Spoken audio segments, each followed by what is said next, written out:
we can't say there's a regression from last season to this one when before this game occurred, that wasn't really the case, right? Like, I mean, I think this was the case where we didn't show up to play today. Your boy Demetri Emmanuel, he was offensive ACC offensive lineman of the week last week. He graded out the worst yesterday.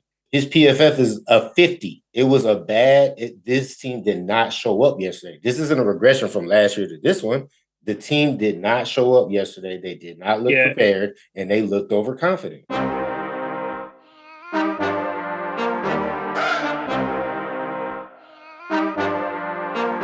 It's third and Nole. We came together, all three of us reaching for one common goal. This is our show. Listen, you might get perspective of something that you didn't know. We gonna go all the way real with the topics. When you see Whitty, P. Austin, and Crockett, pressure good blitzes, we stay in the pocket. Picture the run to the quarterback option. Organic process, listen and watch us. Everyone welcome, this is our casa. First and goal, second we throw. Short a few yards, third and Nole. The dust has settled. Perhaps emotions have also settled. 31-29, Florida State squeaks by an extremely motivated and inspired Boston College. Fellas, it's the day after. How are y'all feeling? First of all, Croc, you don't need to sound like you just attended a funeral. We are now 3-0. We're 3-0. Barely. Some of the titans of college football had close games yesterday. Not just us. Very true. Very true. I think I'm going to be as optimistic as I can be. Emotions somewhat aside. Phil, you're shaking your head. How are you feeling? I don't know. 24 hours removed. I don't know how to feel about this one. Well, here's my biggest thing. I think at this point, it's not worth the emotional bandwidth to get too wrapped up about this game because we'll know in a week exactly what we are, right? Was this an anomaly? Was this a outlier? Was this a bad performance against a quarterback who was really good, that played an inspired team? I mean, all those things. Or is Florida State just not who we thought they were, right? Like, we'll know that answer in a week. So I'm not going to be emotional one way or another about it. That's the way I feel. I agree. I won't be emotional, but I will be critical. Yes. And before we dive into it all, we are 3-0.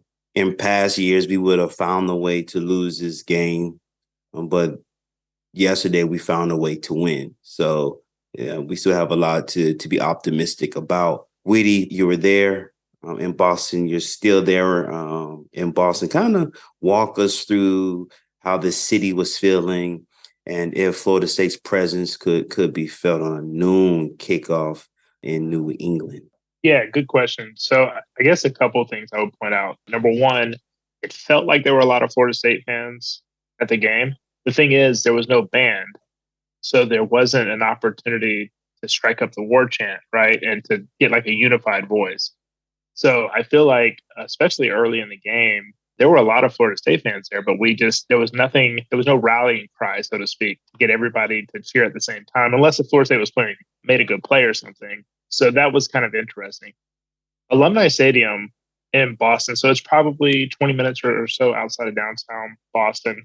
It's not a very big stadium. I would venture to guess that there are schools in Texas or maybe even South Georgia have bigger stadiums. It just was not a very big stadium. High schools? And honestly, high schools. Oh, yeah. Wow. And I think that I was surprised at how loud it actually got, especially late in the game when they tried to make a little run. It's really weird because the way we came into the stadium, there was no tailgating really. And you got to think, like, this is still a college football game. Now, as we left, we saw an area where there were a few people tailgating, but just the way that our driver dropped us off and the way we walked into the stadium, we didn't really see much of that.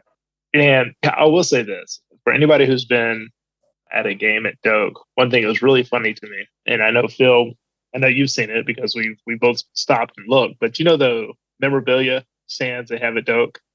Mm-hmm. And they'll have a Derek Brooks helmet and a Charlie Ward jersey and a Peter Ward picture and a about this or that, right? So there's memorabilia stands at Doak.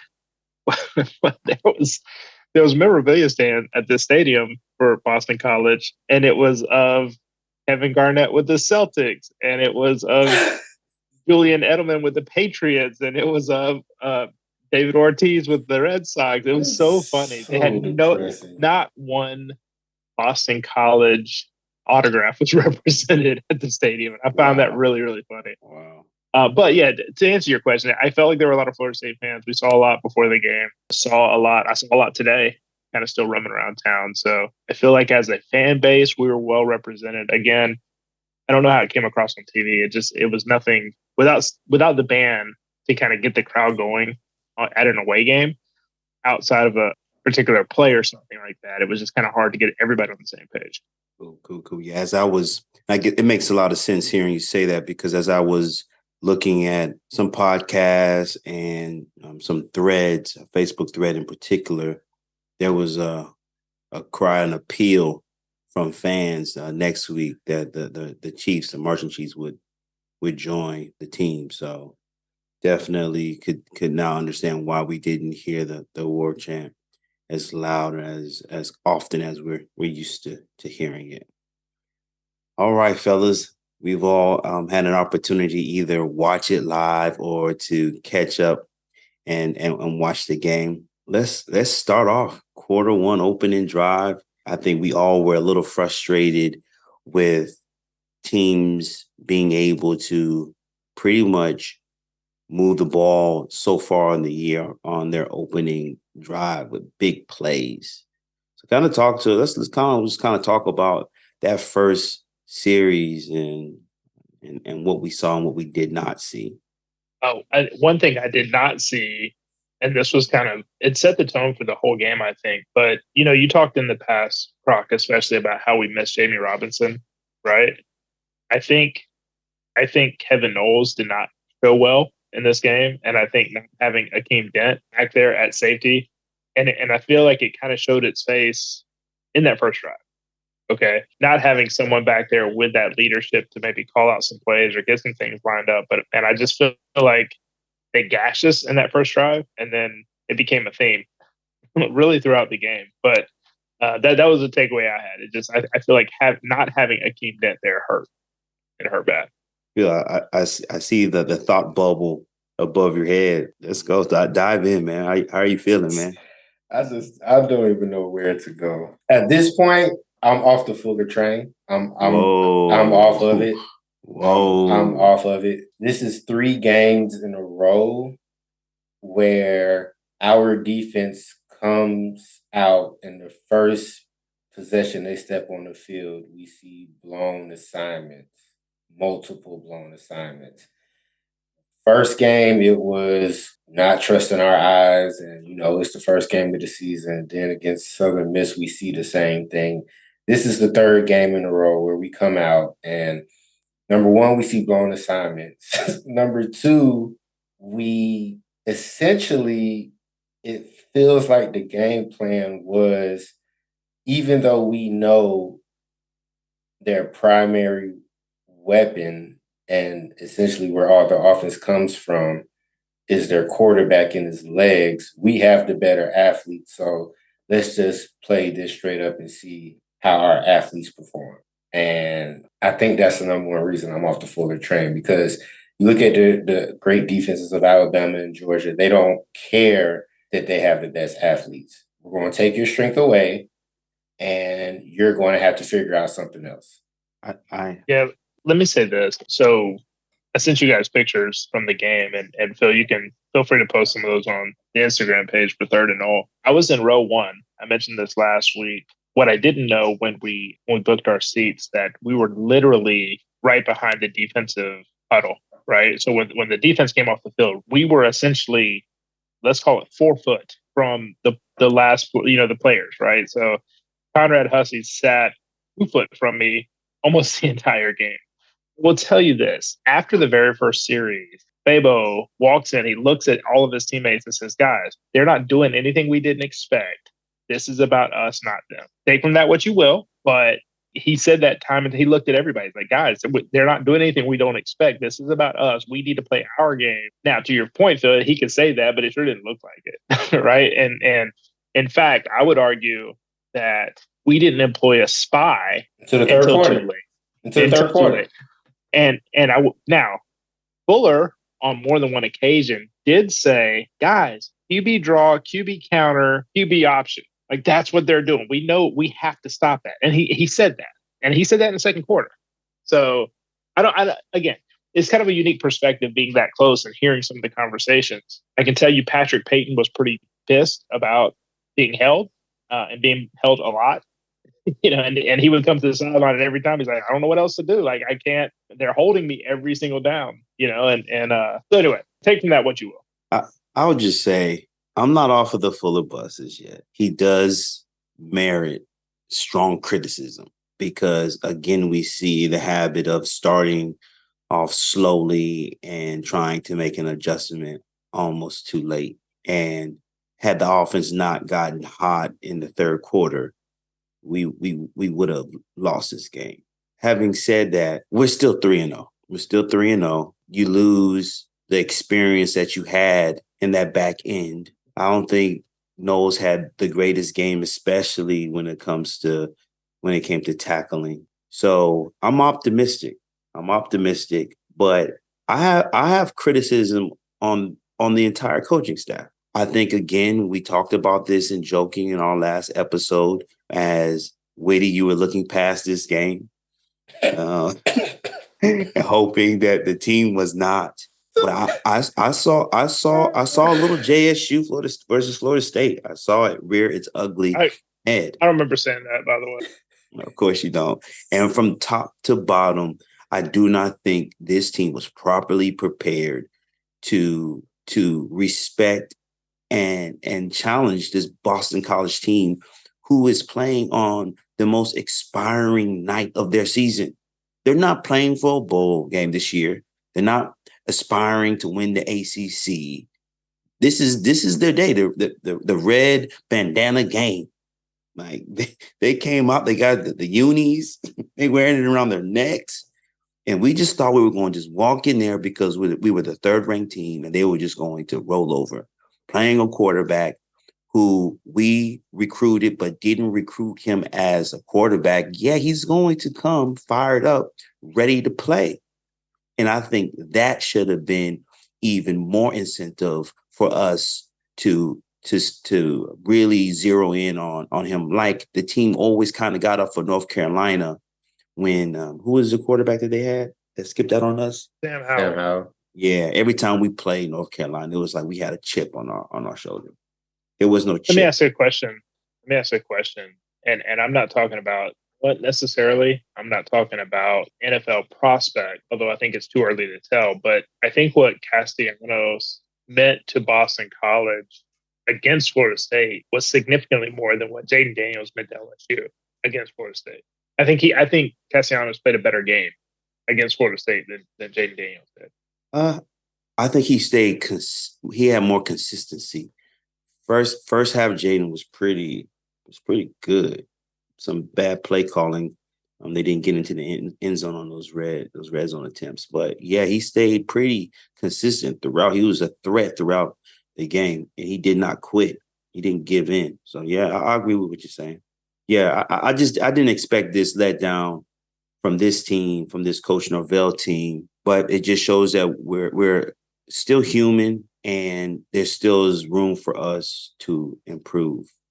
Guys, we have very high hopes. All of us and all the fans really had high hopes on this running attack. And here it is 3 weeks and three games in, and the running game has not been nearly what we thought it would be.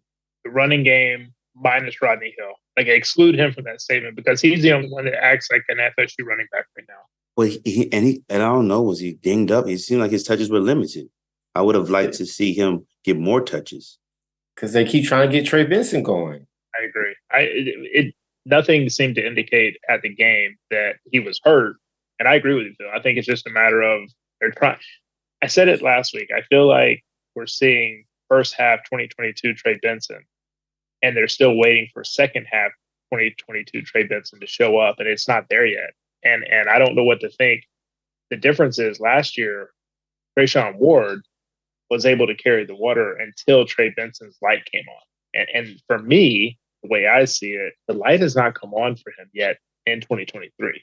This year's version of Trey Benson is not the best Trey Benson we have seen. And I think that can Rodney Hill be a Trayshawn Ward? I think he could be, but he needs the Trayshawn Ward touches. I think we miss Murray Smith greatly, and I feel like the coaching staff needs to make a decision on a solid 5 and stop trying to play 6, 7, and 8 at this point, because we're 3 games in and it's great to get everybody reps. But one thing that we're missing that I believe started to show in this game is those starters getting those reps together, right? Like we see a lot of small mistakes from starters, whether it's not being aligned right or not knowing where they're supposed to be. And these are things that are usually worked out in the first game or two. But because we're trying to keep reps off of our players, which I totally understand, you want them to be healthy going late into the season, but there's a negative to that at times. And I think we're starting to see that negative kind of rear its ugly head. It's tough though. I'm not going to put blame on Atkins at this point for the offensive line for 2 reasons. One, you have 2 of your starters from game 1 who didn't even make the trip, right? I mean, between Scott and Smith, and I think he's dealing the cards that he's dealt at present.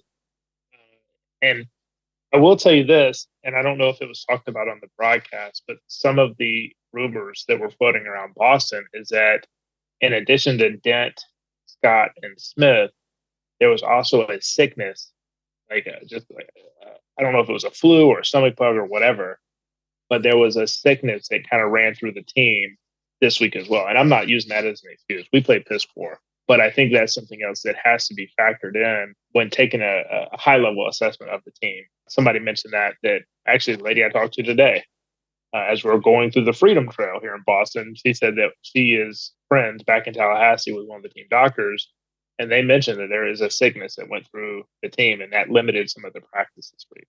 Yeah, I think that could definitely be valid. I did hear that you even saw there were some individuals on the sideline with medical masks on. So, but then there was last week, and the running attack wasn't there last week either. And I think it kind of goes back to some of the injuries taking place, not enough reps for key guys, so a unit could kind of gel. And I know today is going to kind of feel like I told you so, but hey, you've given me the controls of the pod today. And so, Phil, before the season started, we were talking about reps in the offseason, scrimmages. And a concern was raised about this team and its starters, its key players, being ready for the season. And your stance was we wanted to make sure they don't get injured. And I think we did achieve that. They came in pretty clean as far as injury goes. But our key guys, minus Wilson, everybody's looking rusty, man. Benson has taken a step or 2 back. Fable doesn't seem as dominant. We know he's working off of an injury. Verse, not as dominant. What say you on that? I say a scrimmage doesn't change that. And that's what I was referring to. It's not so much that you missed 1 of 2 scrimmages as much as against, say, Southern Miss, you're only playing 15 to 20 snaps, right? Because you're subbing in you're pretty much platooning essentially, instead of saying, all right, first team, let's go dominate for a half, and then we can get our second and third string in. And I think that's more so what you're seeing.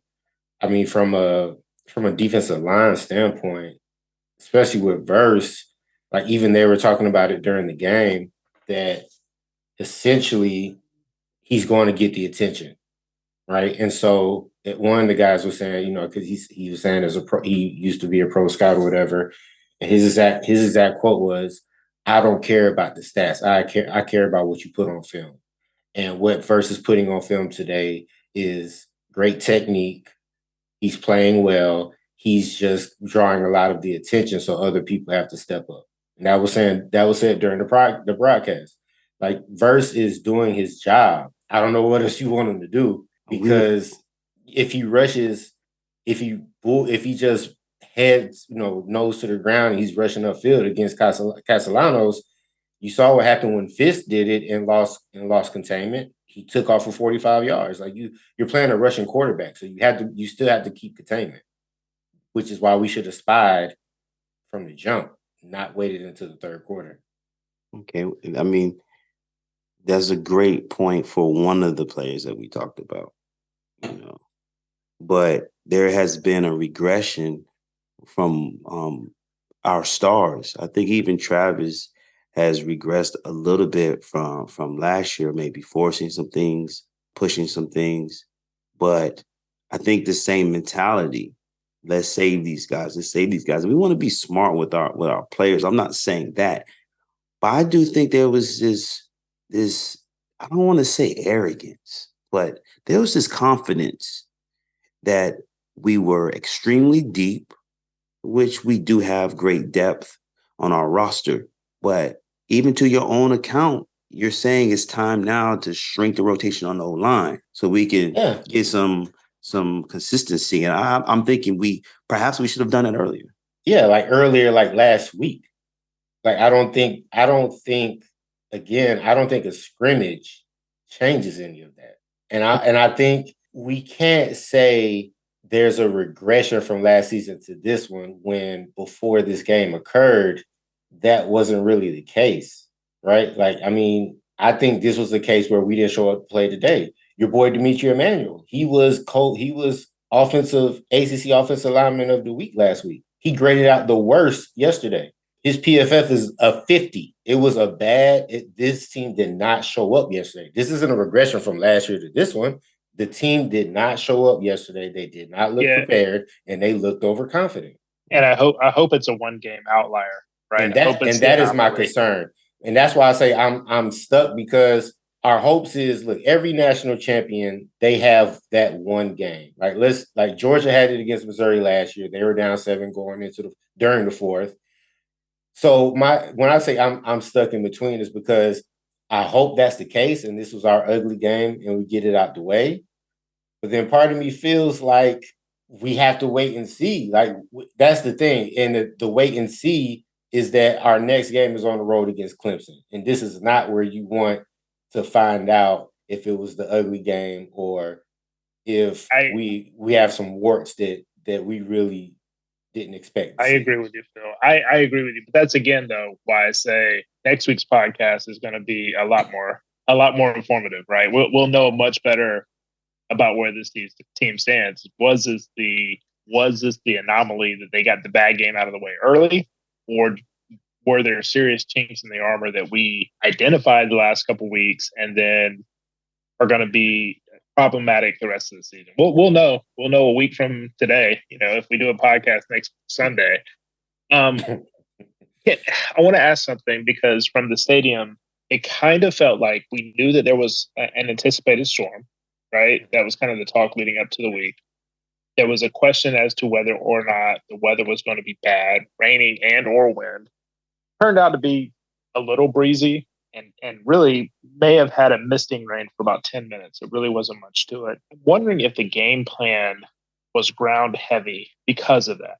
Because I think it's criminal that Keon Coleman really had one target that to us in the stadium, it looked like pass interference. I don't know what it looked like on TV, but outside of him being targeted once, I don't know that outside of maybe a couple of screens, Jaheim Bell didn't get any looks downfield. I think Morlock had one catch downfield.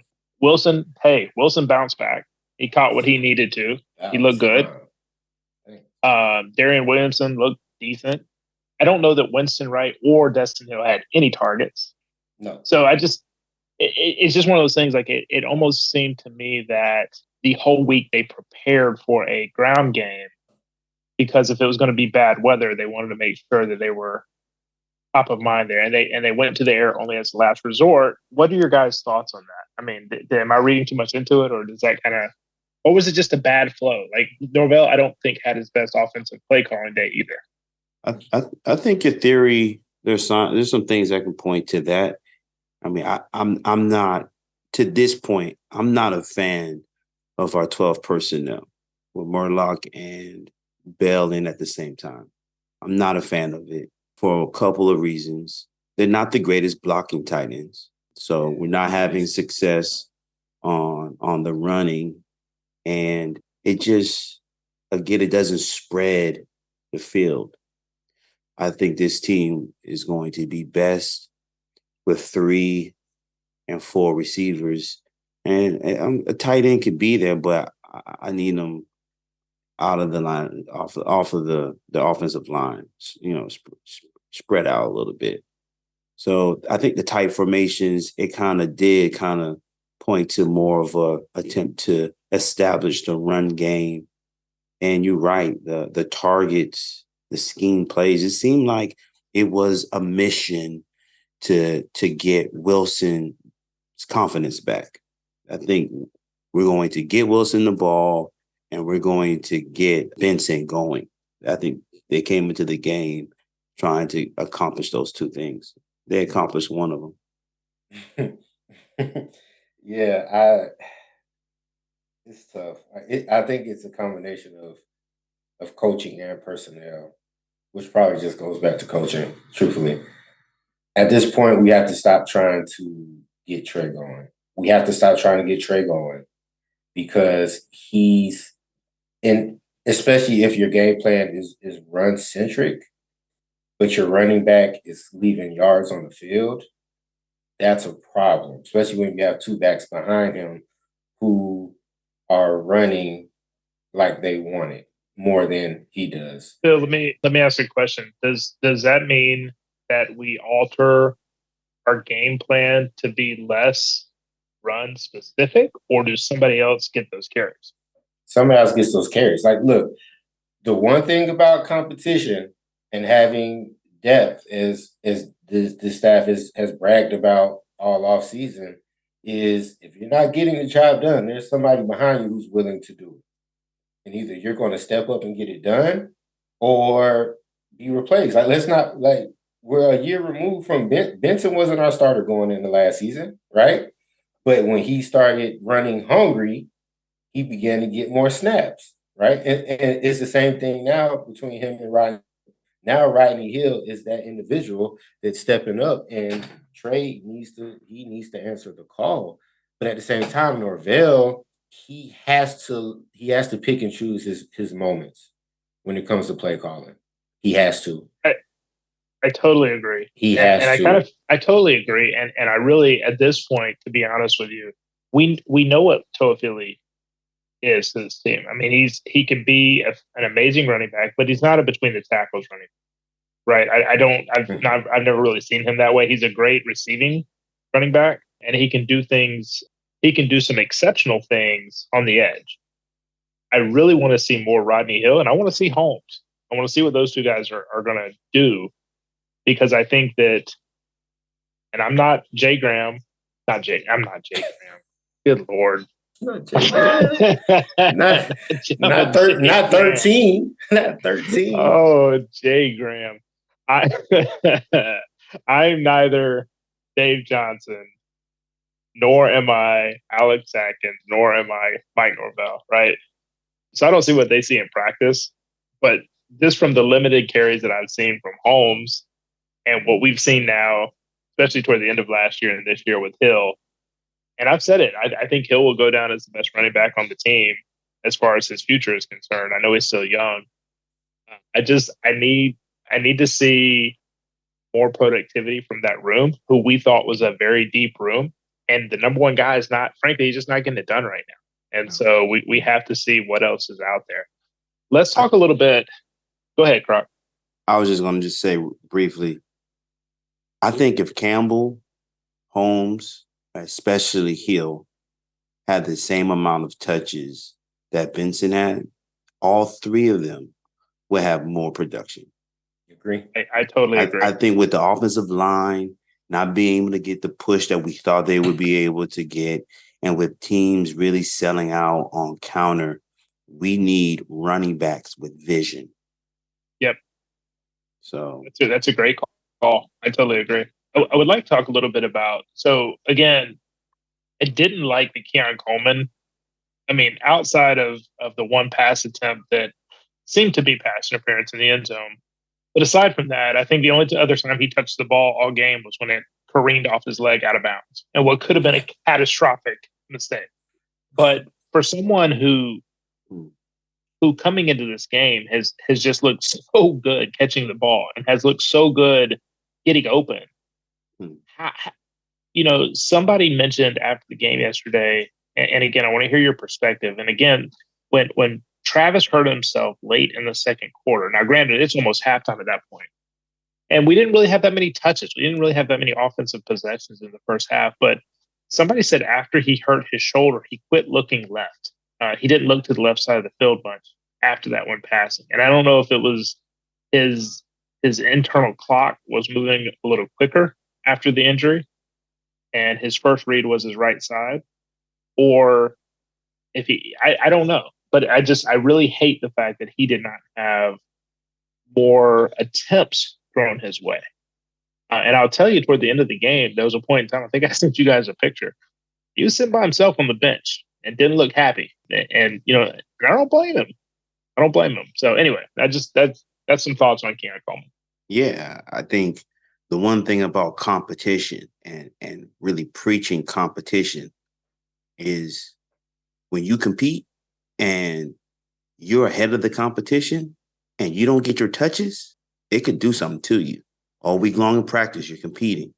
Last week, you competed, you carried, the week before, you showed out, right?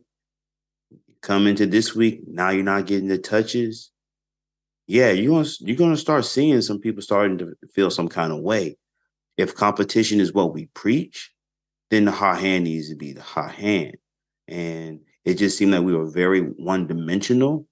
And even that I don't know if it was a seam or a post route that Johnny ran. If that would have been almost any other receiver, that's to the house. Yes.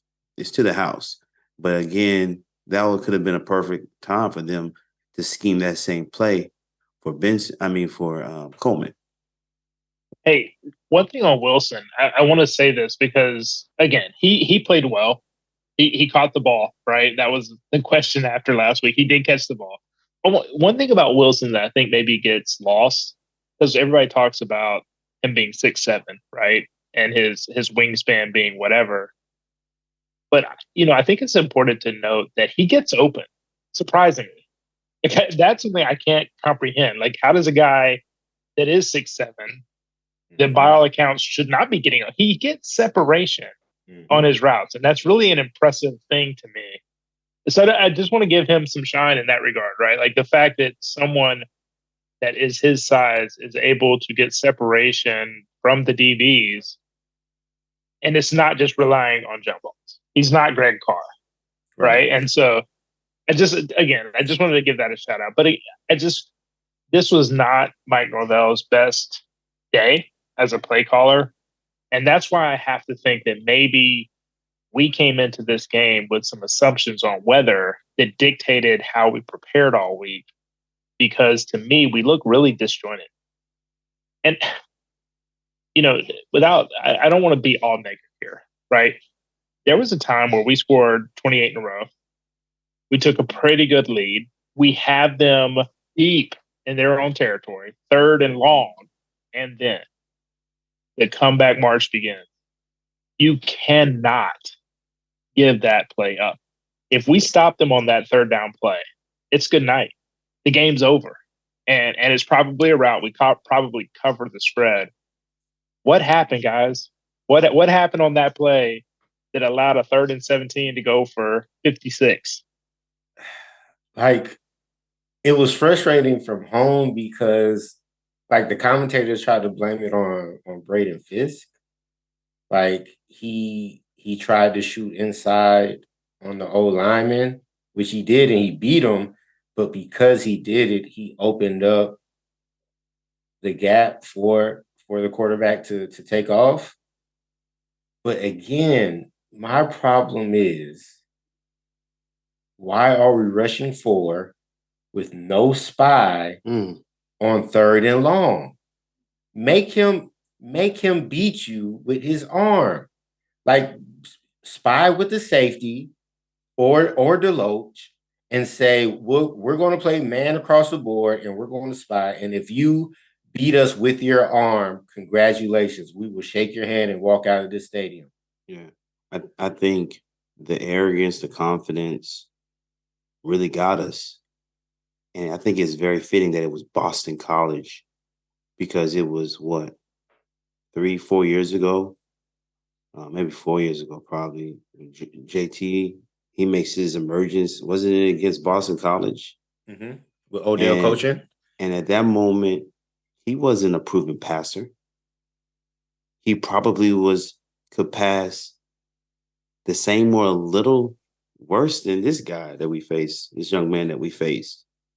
And for us to go in there and think, and they have the film on this guy. We heavily recruited him as an athlete. And for us not to give a college athlete for a D1 program that we recruited enough accountability and respect to put a spy and he came in to this team saying that they like to take something away. Like almost we play offensive defense. We took nothing away. We literally said we want you to drive. Like, you ain't got no jumper. But we want you to take it to the cup. And the thing is in the player interviews this week, they mentioned how he basically was the equivalent of a slot receiver playing quarterback. Like that's what our team in interviews equated him as. So they knew what they were getting into. And I totally agree with you, into the 3rd quarter. You're sitting too high, too deep. For what? Why are we too deep? What? Too deep with one safety as a liability. Right? And let me say this. Similar to how we feel about Benson on the offensive side and Hill needing to get his carries. Look, I don't care what accolades he came to FSU with, but AZ needs to be taking snaps from Cypress. But okay, so story time. All right, story time. I don't disagree with you about Cypress, but let me say that I became a huge Greedy Vance fan during this game. And it has really not a whole lot to do with how he played on the field. That guy is the ultimate teammate. I'm talking about slapping teammates on the helmet. Hey, pick your head up. Hey, we got this. I mean, so I was very impressed with him as a teammate, right? There was one moment where Darian Jones, AZ, and Greedy Vance are sitting. So all the DBs are kind of sitting in one space. So that's the 3 in order. Jones, Thomas, Vance. Vance and Jones were imploring Thomas to speak up to up his communication. And Greedy was like, you need to do it like this. And he's yelling, no, no, no. And like shaking his hand, like, this is what you need to do. And he said, now do it. And this is on the sideline. And Thomas is like, no. And Greedy's like, nah, bro, that's not it. That's not it. I need you to do it. And I want you to do it like this. And he's like yelling, no, no, no. And then he does it again. And he's kind of like, no. And Gary's like, bro, this is what we've been telling you about. And I don't know what that meant. And then Greedy's like, man, and Greedy at that point got so frustrated. It's almost like those two as leaders see the ability, but there's something else there that maybe holding Thomas back. And so I that again, it was just one of those things that you can see that I would have never had that opportunity had I not been able to hand players water when they came, right? So it's just one of those things. Like I got to see that, and like I said, Greedy was very much on top of trying to help out and say like, this is how you need to communicate. And he's on the sideline and say, yell it now, do it like you were in the game, go ahead and do it. And AZ just wasn't feeling it. He just was like, whatever. And Jaren said, that's what we've been trying to tell you about, man. And then AZ's like, Greedy was like, man, come on, bro. Like, and then he just kind of, interesting. It was very interesting. I think AZ and Green, Ronaldo, are the two most physical DBs on this team. And we need some physicality out of the safeties. Noles is undersized. He's doing the best he can, but he's not a physical force. And Shaheem, I think he has the ability, but I'm not sure he's actually being able to kind of be in position to throw his weight around. I would like to see him a little closer to the line of scrimmage as we saw Jamie from time to time. And just turn him loose. He's supposed to be this difference maker in the making.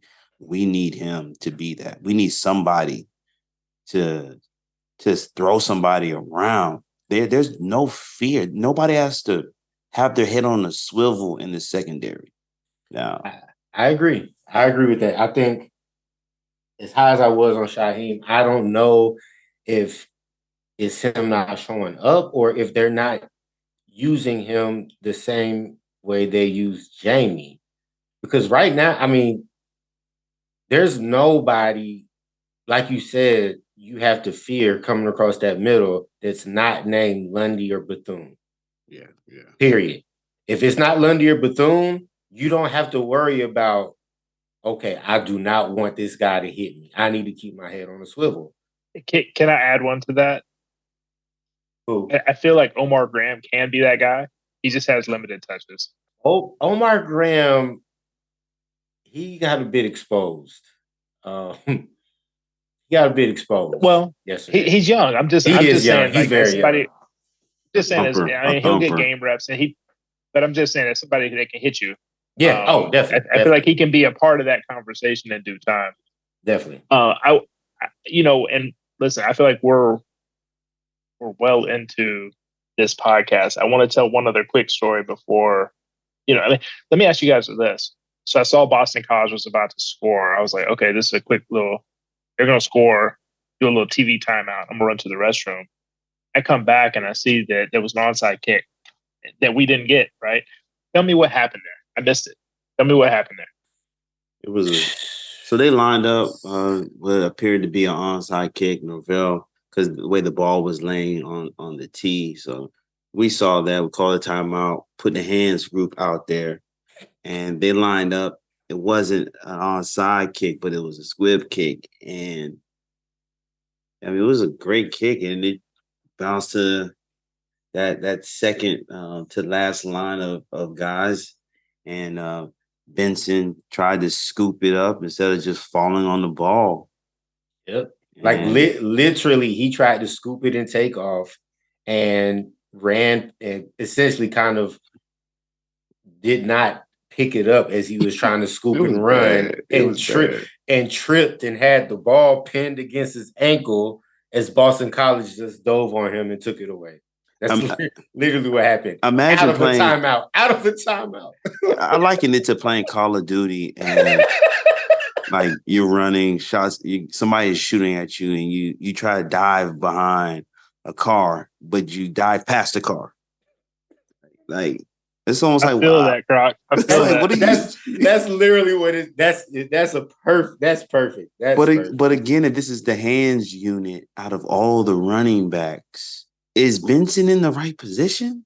Hey, I don't know if Toa Philly might have been that guy earlier in the game, but then what made me more confused is as the scrum ensues, like the next person who has a chance to recover it is Tate Rodemaker.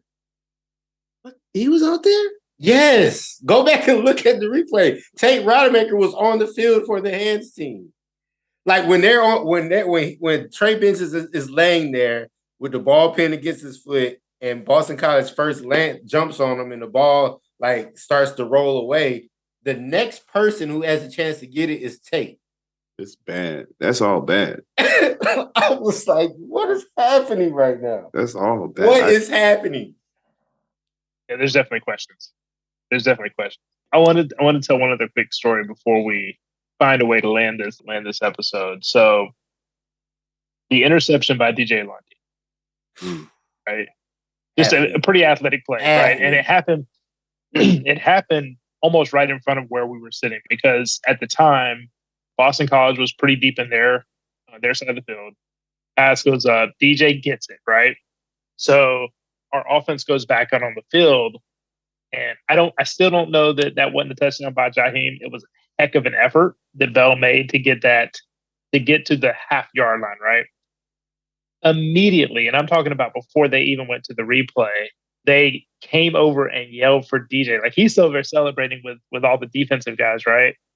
The coaches immediately came over and said, DJ, DJ, DJ. And he knew that he was going in as the fullback spot. And I knew immediately what that meant, right? I knew that meant points for my fantasy team. This guy. You're gonna find a way to bring this around in your fantasy football team. So, no, jokes aside, though, it was very cool to see, because again, it was rewarding him for the effort and knowing that he has done that fullback role in the past. And man, the celebration that happened afterwards was pretty funny, because everybody in our little section was like, Lundy, Lundy, Lundy, right? And he was, he did like a little hat tip and all this stuff. And then I tell you what, you learn who's funny. Jarian Jones is hilarious. That's what Max said. Max told us that. Jarian Jones is he started saying Lundy, Lundy, and then he stand over. He's like, Lundy, give him one of these, and he flexed. And I don't know if you can compare DJ Lundy's physique to that of Jarian Jones, but Jarian's flex was it wasn't it. But he stood there and like in the flex position for probably 30 seconds. Like, DJ, give him one of these. And he flexes. So it was fun, because incredibly athletic interception. But then the fact that he was rewarded, and the fact they called him immediately to go into the offensive set was fun to see. For sure. Guys, I got some good news. What's your good news? This team is built on responding. This team is built on responding. And I think the coaching staff got the wake-up call that they needed. It could have been disastrous. I think the players got the wake-up call that they needed. I think this week they're going to be hungry. They're going to be dialed in. I think they've been probably prepping too soon for this Clemson team. And I have great hope, because our staff is way better than the Gators staff. And week 1, the Gators looked like a complete dumpster fire against Utah. They looked competent yesterday. If the Gators can turn around, I think we're going to see a completely different team. Maybe even a more inspired team than we saw against LSU. So nothing's changing. I'm going on wax right now. My win total, my loss total is not changing. We're still going 12-0. Wow. We still. I think you're on wax. I think you're on wax saying that we lose to Clemson. I was previously on wax saying that, but we amended it. Okay, let's not do that. But so Croc, I was with you on what you were saying. I feel like this. Listen, you think about everything that could have gone wrong for this Florida State team that yesterday did go wrong. You had a fumble where Toafili, I don't know what happened. I mean, my man just throws it back to the end zone. I feel like he was just trying to fight for extra yards. I feel like. Yeah, I get. That's just the worst place to have that. The worst, right? The absolute worst. Jordan looked okay. I feel like he didn't make some of his progressions. Our defense, I don't want to say they got exposed, but they didn't do what they needed to do. They made adjustments too late. We did not see our complement of receivers. We did not have our best running game. Outside of that one play by Bell, I think maybe Morlock had another catch for a few yards. We really didn't utilize our tight end room. We know that our offense is better than what they showed yesterday.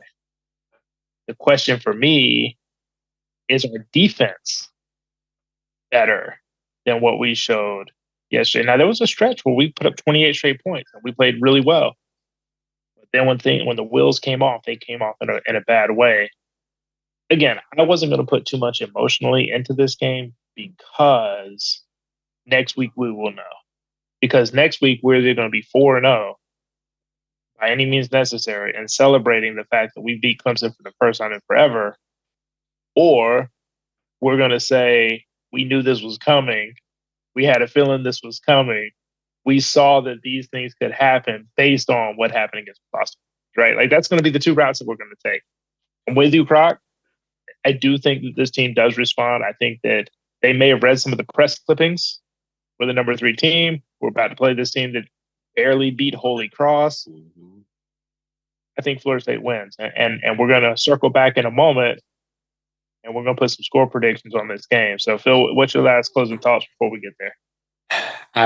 When me and Croc were going back and forth in the preseason about our safety depth, my comment was, if you look at our losses last season, it wasn't because of the defense. It was because our great offense disappeared for a quarter or a half. Yesterday was a perfect example of that. We go up 31-10 halfway through the third quarter, and our offense doesn't score another point. And we do, and Norvell just makes some mind-baffling play calls, like throwing it on 3rd and 3. Or running a fake handoff to one side, but then running a reverse to that same side where you already have the defense running to. Right.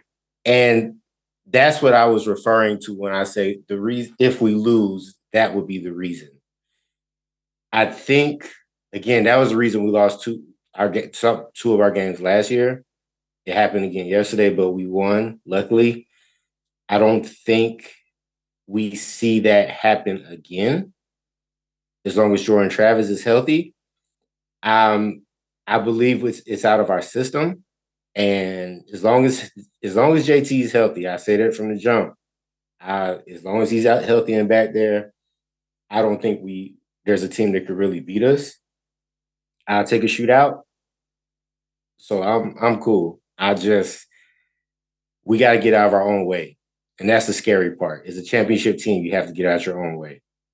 One other comment I'll make, just as an observation from yesterday's game, when we had them deep and gave up the 3rd and long, Norvell was pissed.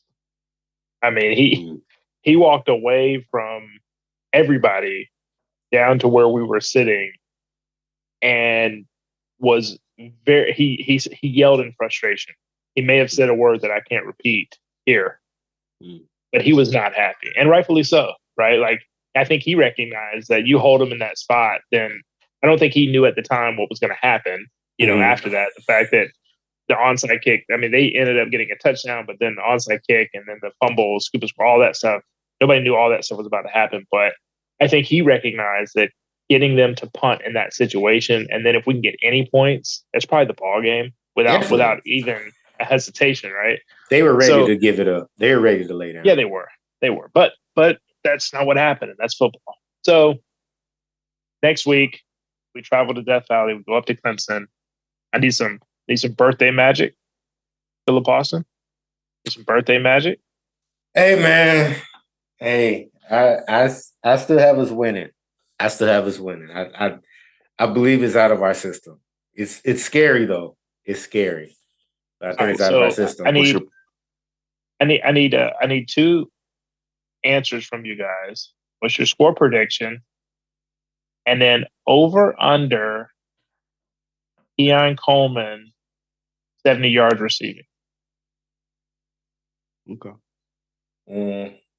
Over for Keon 34-17. Ooh. Wow. Okay. All right. I guess Fuller's not on the hot seat anymore. Over for Keon. I'm gonna go 34-28. Go Noles. I also am going over for Keon. It's a travesty that he only had 1 target last week. Going over on Keon Coleman, as far as the score, I think it's going to be closer than both of you guys. I'm going to say 38-35. 3 points 38-35. closer. I think this is the first time all season we see the complete Jordan Travis. Coming off an injury, potentially? Yes, because clearly, if against Boston College you refuse to go out of bounds twice, you're not going to do it against. You're not going to do it against Clemson. You're going to see the complete Jordan Travis, and he's going to do. You're going to see Florida, Oklahoma, Jordan Travis. For what it's worth, Raheem Bell was in a boot on the game. He did twist his ankle on that one play where he went out of bounds. Yeah, we did. Now he did. He was taped up, and I think he even played. Yeah, he came back again. He came back after. But after the game, he was in a boot, and after the game, Jordan was in a sling for his left arm. Take from that what you will. Doesn't mean they're not playing or that they're going to be limited. A little preventative. Yeah. So, I don't know, man. All right, guys. Let me just say this. In order for all of these scores to become a reality, JT's going to have to use his legs. Absolutely. Against Clemson, absolutely. So, ice up, JT, and get ready, man. We're ready. We're ready to see 13. Ice him up and shoot him up. Ice him up and shoot him up. Hey. All right. So we are all hoping that next time we chat, we're 4-0. I'm with it. We will be. All right. Well, 4-0. 3rd and Nole. Yeah. We out.